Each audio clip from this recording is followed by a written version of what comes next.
Hello and welcome to the Sisters for Fitness Wellness Show. I'm Stephanie Gaines-Bryant. Our guest today is Ensign Christian Bryant, and he's with the United States Naval Academy. Welcome. Thank you for having me.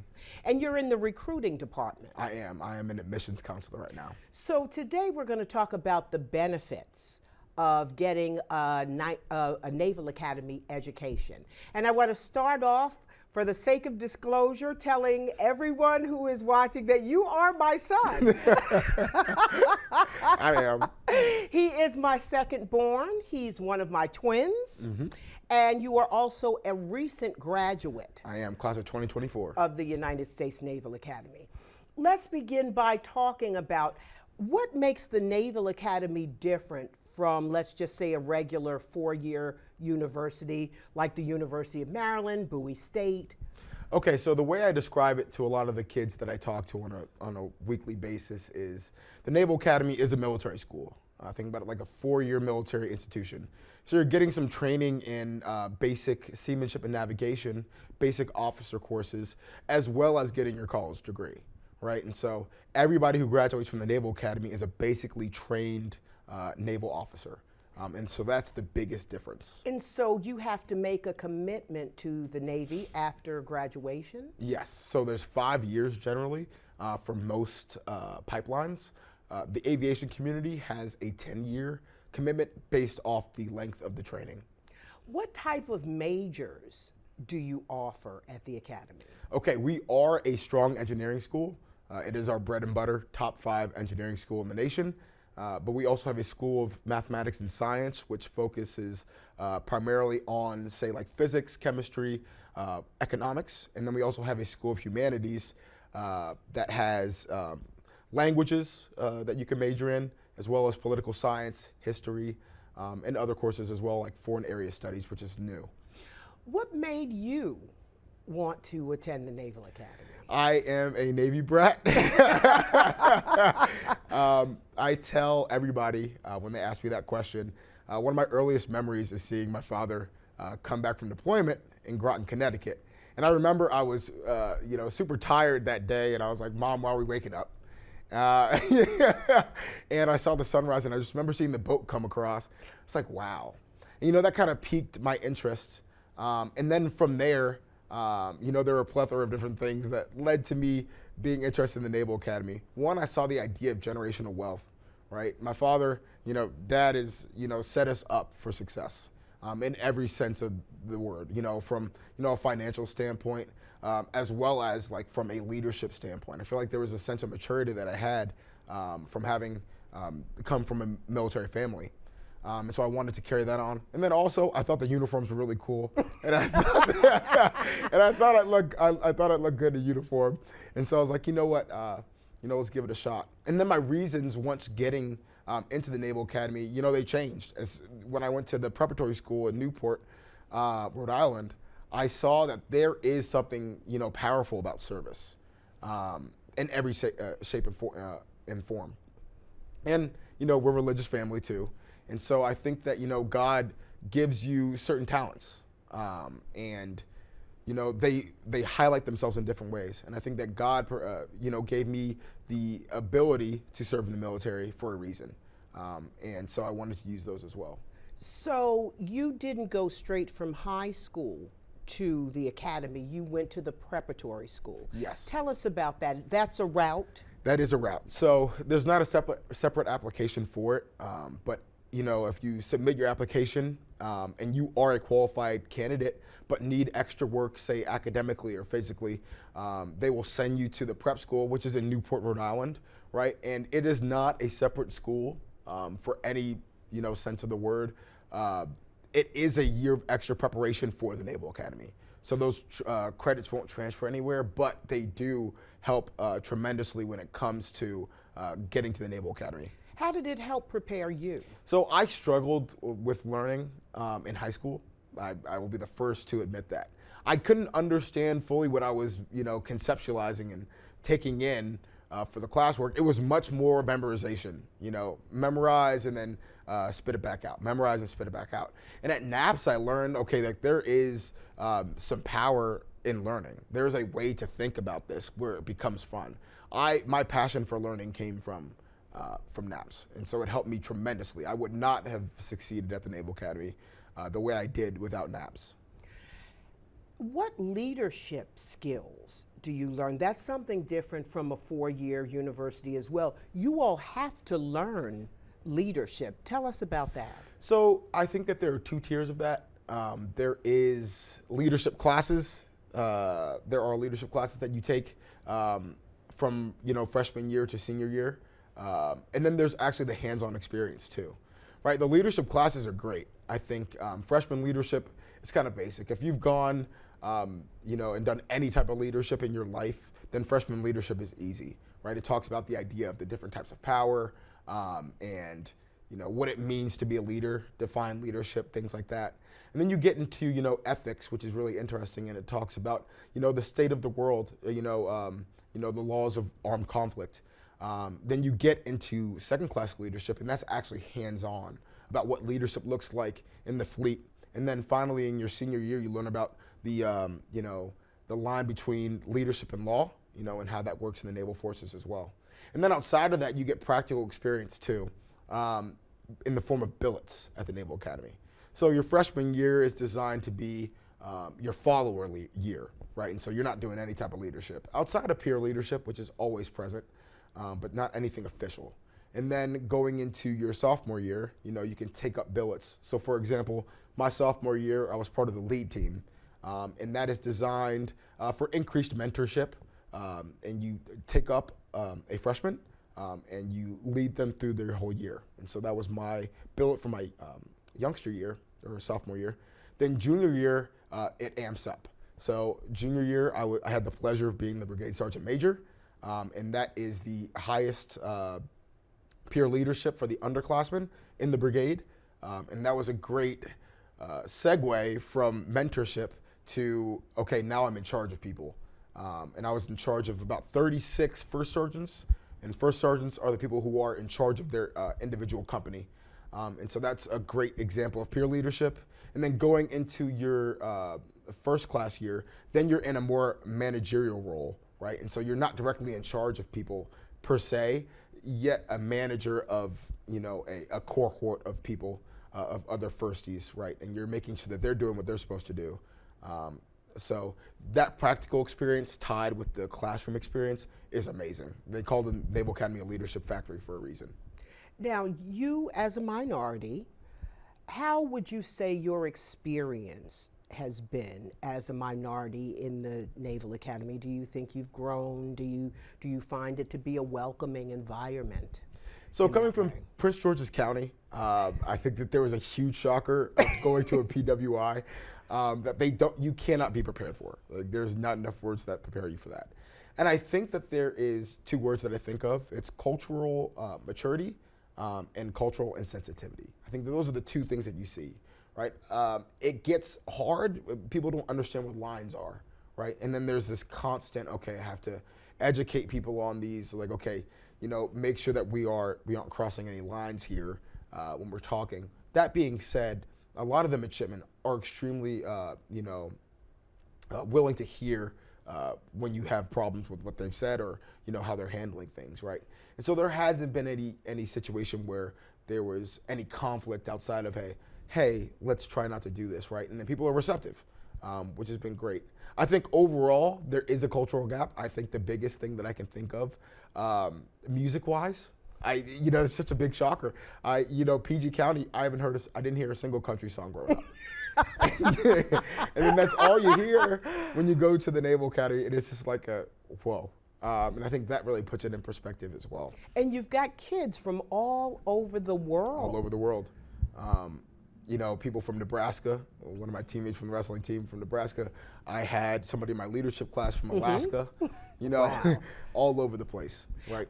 Also, tell us about your experience. We haven't even mentioned the fact you were an athlete. You wrestled all your life.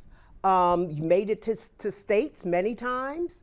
And how did that play into your experience at the Academy being an athlete? So a student athlete's experience at the Naval Academy is a little different than the general population. a lot of people can see that there's a difference in those and think that one is easier or, you know, harder in their own respective ways. I just like to say it's different. You know, my morning started at 5 a.m. where, you know, my roommate would start his day at 7, right? Okay. My tie to the wrestling team, you know, forced me to have like more physical obligations, right? Other midshipmen, right, they have their academic obligations for the day, but then outside of that, it's up to what they want to do. So they could wake up at 5 a.m. if they wanted to work out, right? They're not necessarily required to, right? And the workouts that they do are not nearly as hard, and I will claim that 100% of the time, right?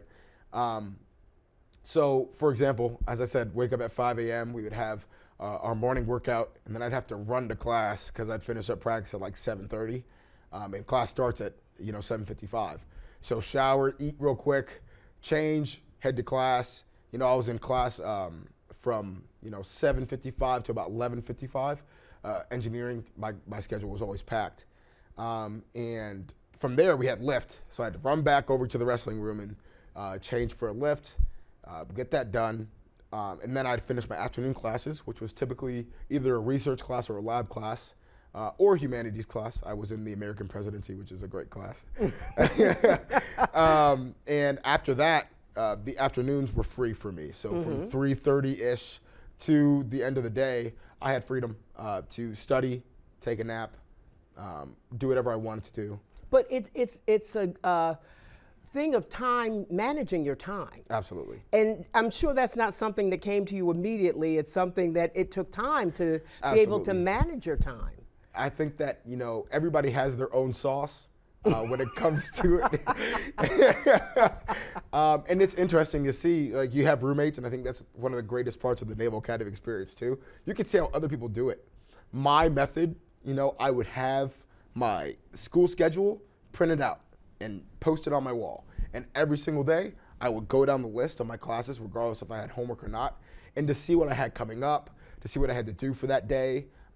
Or, you know, when my test was, if I needed extra review, or to set up something with my teacher, and I'd go through that, and that was my way to make sure I was hitting everything I needed to do. When it came to wrestling, right, I had alerts on my phone. My calendar from my phone was set up for the whole wrestling schedule. Every practice, every competition, every team meeting, it was set up right there so I could see it. I could log in on my phone and be like, oh, I have practice this time, I have this meeting, this, and this time. And that was the way I kept organized with that as well. But different people did it in different ways. I know my roommate had a physical calendar, you know, and he would write in every single event that he had to do, and that was his method. Did you find the community, the administrative community, are they supportive of the midshipmen? Absolutely. I can say without a doubt, they do care about the midshipmen. And they are always looking for things to improve on when it comes to things like the Midshipman Development Center, which is designed to be an avenue for midshipmen to release stress or learn coping skills for stressful situations. They use the term warrior toughness to correlate with mental resilience. And I think that that's been something that's extremely great that from my freshman year has improved on substantially. Because 10, 15 years ago, just in general, people were not talking about mental health and things like that. And people and kids were just kind of left to kind of manage these things on their own. So it's good to hear as a parent that you know your kid is going into an environment where they are supportive, where if that child does have some mental health issues, and some people have just trouble managing a crazy schedule, maybe you're an athlete, maybe you have a tough major, managing all those things. So it's good to hear that they would have a supportive environment. Absolutely. Yeah, and outside of the mental health side, there's also, you know, academic support as well. I was the brigade academic officer for the last academic year. And being in that position and being able to see all the different things that the Naval Academy offers for academic help, they really want everybody to succeed. And that's important. Extremely. That's important because if you're in need of help and you're just kind of swimming in the dark and you don't know what to do and where to go, that can be a horrible thing. But to know you have a supportive environment academically as well. So when it comes to choosing what community you decide to enter, what did you decide? I decided submarine warfare. Like your dad? And my brother too. Yes, we are a submarine family. So what made you choose submarines? Okay, so Because all of his life, he said that he wanted to be a Marine. All of his life. And then all of a sudden at the very last minute. So, I came into the Naval Academy and I was like, I'm going to be a Marine, hands down. And one thing that the Naval Academy does a great job of is advertising the Marine Corps. They do a phenomenal job. And it's a great service to be a part of. And I will always say that if you want to be a Marine, go be a Marine. For me personally, I liked the idea of small unit leadership. And that is what targeted me towards the Marine Corps more than anything else. And then I started to think more, what else do I value out of a job and out of a community? And for me, I valued mental competency more than physical competency. All submariners are engineers, and that is something that I'm passionate about. Whether it be aerospace engineering or nuclear engineering. And one interrupt, you are a what major? I was an aerospace engineering major. Okay. Astronautics track specifically. Okay. So I was focused on space and rocketry. All of his life. He loves space stuff. Go ahead. And so I saw that, submariners are more mentally competent and they value that, right? You can't walk into a submarine wardroom and be messed up when it comes to the mental things. Where the Marine Corps focuses more on the physical side. And for me, when you're younger, you always think like, yeah, rough and tumble. Like that's what I value. And then you realize, okay, those values change over time. And so, yeah, I focused way more on the mental competency side, and that was huge for me. Further, I realized that all of my older mentors were submariners. And that has to be for a reason. Of all the people that I've talked to and not even really thought about it, they're all submariners. And so that also led me down that path as well.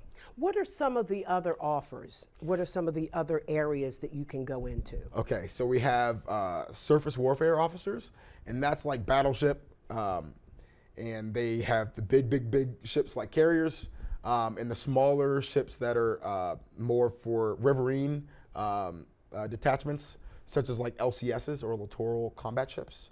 We have submarine warfare we just talked about. Aviation, so Top that's Gun? the big one. Is it very competitive? It is.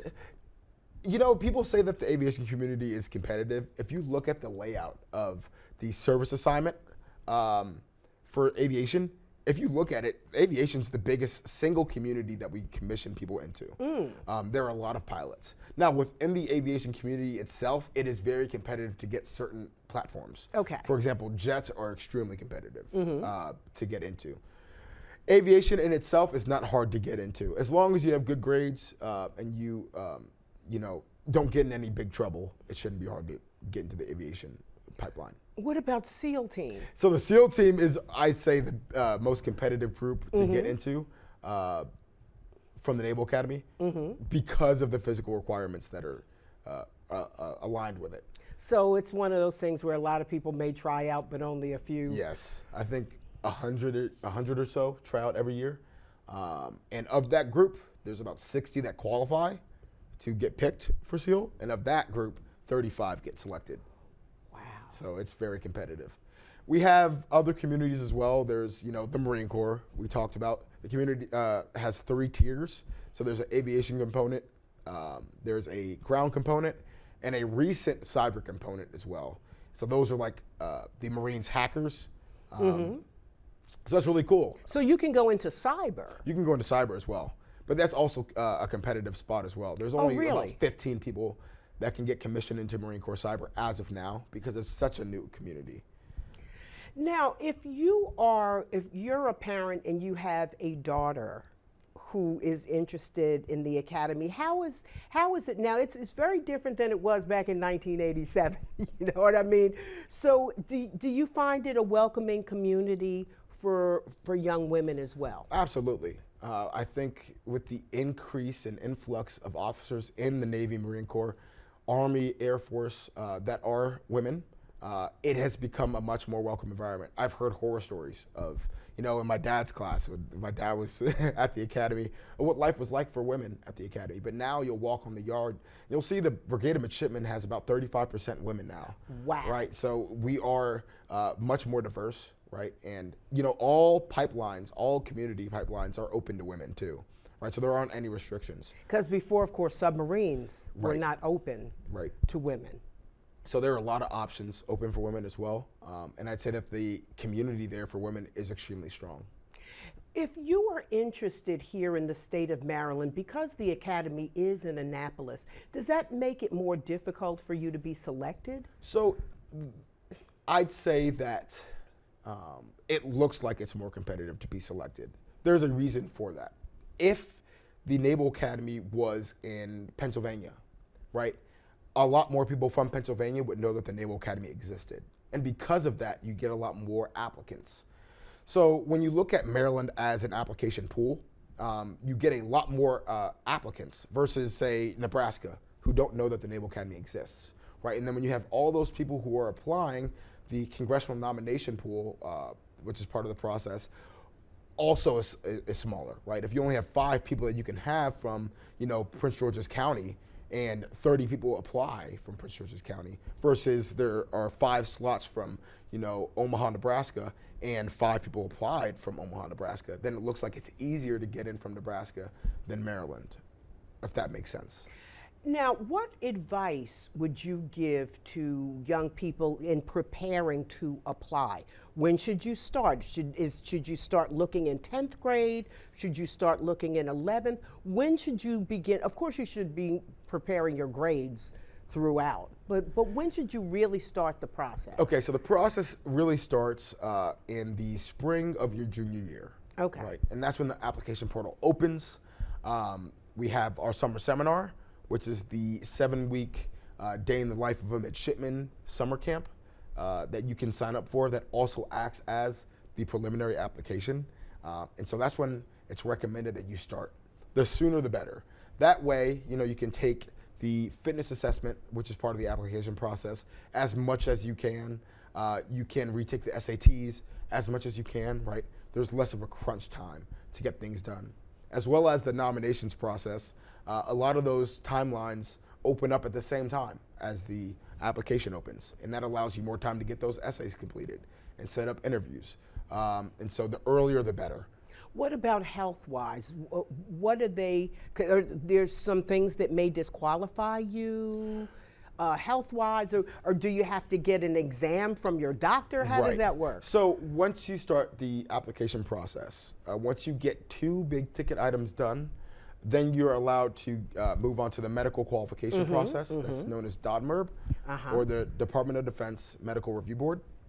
And they are just making sure that you aren't missing like 3 ligaments in your knees and missing, you got both eyes. And so there are some disqualifying conditions. Those disqualifying conditions can be found online. For the most part, there are very slim, purely disqualifying conditions. A lot of conditions can get waivers. There are ways to move around those, right? Something like asthma can be disqualifying off rip, but you can get a waiver for it, depending on different factors. Again, those requirements are better stated online than I can articulate off right. How about grade-wise? What should you be doing? So we don't look at a minimum GPA.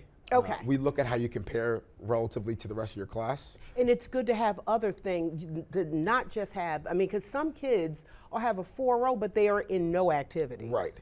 We are looking for the whole person. Okay. And so that looks at all the sports that you're in, what extracurriculars that you're in. If you love astronomy, be in the astronomy club. We want to see that.